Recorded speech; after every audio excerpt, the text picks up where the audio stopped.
It should come to no surprise that anime culture has come a long way since the days of Birdie the Mighty, Golden Boy, and old school Dragon Ball Z. I'm gonna slap some sense into you!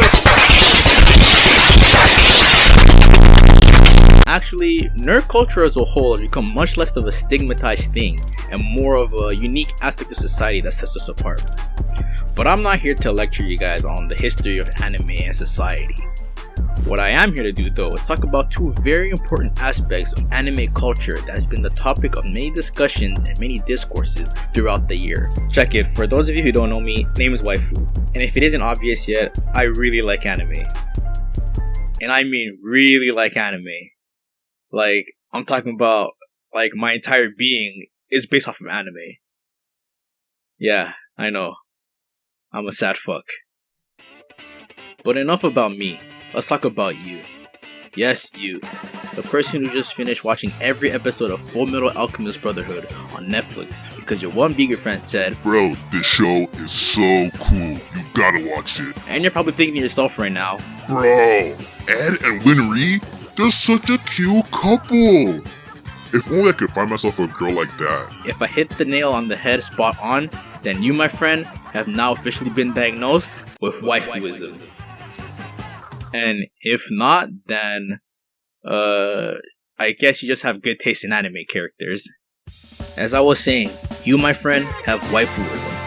An undefined medical anomaly that forces people to believe that all waifus and husbandos are the holiest, most sacred concepts in the world. However, not everything is peaches and fire flowers in the world. All roses have their thorns.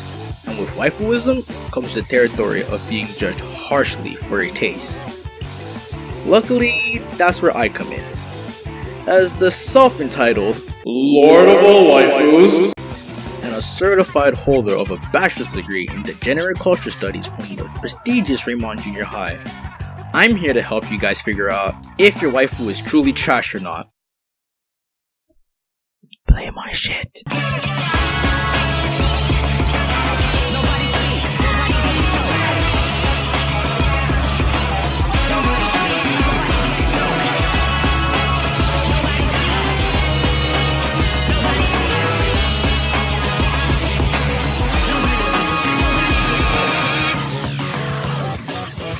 Welcome to No Laifu, the show where I figure out whether or not your waifu is truly top kek or monka S. On today's episode, we take a look at excuse me if I butcher this name a little bit, but today's guest is the one and only Nyarlathotep, better known as Nyaruko.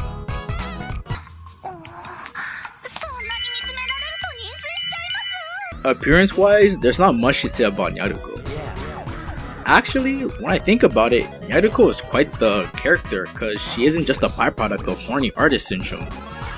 In a sense, design-wise, Nyaruko is pretty down-to-earth. She appears to look like a high school girl. And the only reason I say appear is because outside of her birthday, there's no true canon age for how old she is.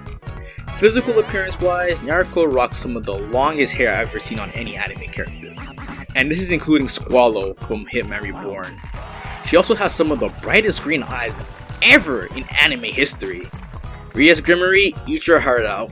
One of her more eye-catching features would have to be this sentient antenna thing at the top of her head. I say sentient because this thing literally changes and shapes itself in response to her emotions. And here I thought anime already had enough characters with the magical hair cliche. What she lacks physically, Nyaruko more than makes up for with her personality. Yeah, she's technically the textbook definition of an airhead, but don't let that deter you from her other great traits. For example, Nyaruko has to be some of the most overconfident, overjoyous, and overpositive characters I've ever seen in anime in a long while.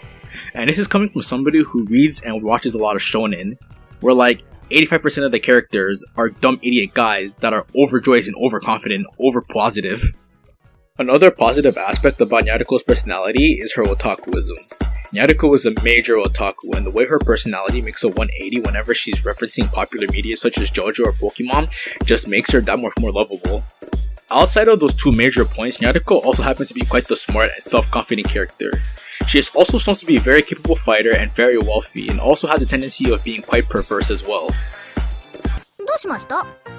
じゃあ、お前が買ったのって持ち帰っていいのか？お前。まひろさん。なんだよ。バレなきゃ犯罪じゃないんですよ。 Not much is known about Nyaruko outside of the fact that she comes from a race of aliens that are based off of a monster from a Lovecraft book. I've personally never read any Lovecraft, but if all Lovecraft monsters look as cute as Nyaruko, then sign me up.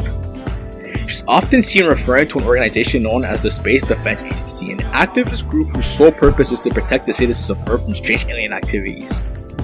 Relationship-wise, Nyaruko writes herself off as being the cousin and lover of the main character Mashiro, but she's also the love interest to her childhood friend Kuko and a love rival to a character that gets introduced later on in the show called Hasta.